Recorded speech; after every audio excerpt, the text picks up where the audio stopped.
Pernah tak kau tengok orang kerja security kat bawah bangunan ofis? Atau cleaner yang sapu depan kedai jam 7 pagi? Atau abang driver van syarikat logistik? Dan kau bisik dalam hati, kerja biasa je, gaji pun tak tinggi mana. Tapi hari ni aku nak ajak kau tengok dari sudut yang orang tak nampak. Sebab kadang-kadang kerja yang nampak biasa ni boleh bawa kau keluar biasa kalau kau main game kewangan dengan betul. Kau tahu tak, ada satu syarikat yang aku jumpa, mereka tawarkan kerja sebagai security, driver dan cleaner. Gaji antara RM1,000 ke RM2,500. Kerja Isnin sampai Jumaat, 8 pagi ke 5 petang. Sabtu, Ahad dan public holiday, cuti. Bagi setengah orang, ini kerja last choice. Tapi aku nampak ini sebagai peluang emas kalau kau bijak guna. Masuk segmen 1 realiti kewangan rakyat biasa. Ramai rakyat Malaysia gaji bawah RM3,000. Itu realiti, tapi bukan penghalang untuk kau bina simpanan, bayar hutang atau capai impian. Isunya bukan gaji, isunya pengurusan. Ramai orang gaji RM6,000 pun tak ada simpanan. Tapi ada orang gaji RM1,800.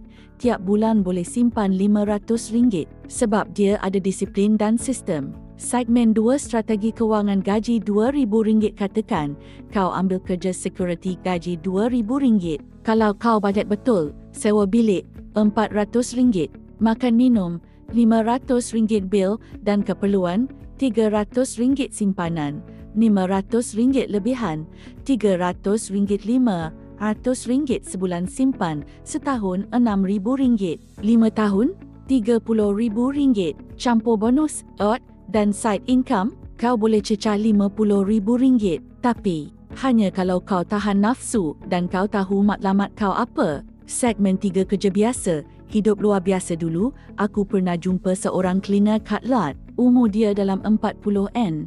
Aku borak-borak, dia cerita setiap bulan dia simpan RM300 walau gaji dia RM1,500. Dia tak ada kereta, guna motor buruk je, tapi rumah kampung dia dah renovate. Anak-anak sekolah, hutang PT-PTN anak pun dia bayar. Kadang-kadang kita tak perlukan kerja gaji besar untuk bahagia. Kita cuma perlukan kawalan diri dan perancangan. Segmen 4, ramai pandang rendah tapi tak tahu rahsia orang biasa. Orang suka tengok kerja cleaner, security, driver ni sebagai kerja tak ada masa depan.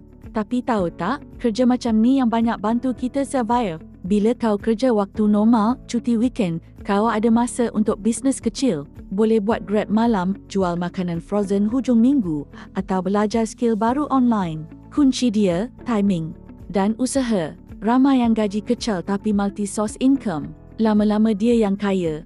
Yang gaji besar tapi hutang sana sini, belum tentu tenang. Segmen 5 penutup dengan harapan aku bukan nak puji kerja tu sebab nak suruh semua orang jadi cleaner. Aku cuma nak buka mata yang rezeki tu ada kat mana-mana. Dan kadang-kadang, ia datang dari tempat yang kau paling tak sangka. Kalau hari ni kau kerja biasa, tapi kau ada disiplin luar biasa, kau simpan, kau belajar, kau rancang, insya-Allah masa depan kau jauh lebih baik dari orang yang hidup bergaya tapi poket kosong. So lepas ni kalau kau nampak security tengah berdiri tengah panas, atau driver tengah bawa lori hantar barang, atau cleaner sapu kawasan flat waktu pagi, jangan pandang rendah. Mereka mungkin ada lebih simpanan dari kita. Dan kalau kau sendiri sedang buat kerja macam tu, jangan malu. Kau tengah bina hidup yang jujur dan halal. Kau tengah menang perlahan-lahan.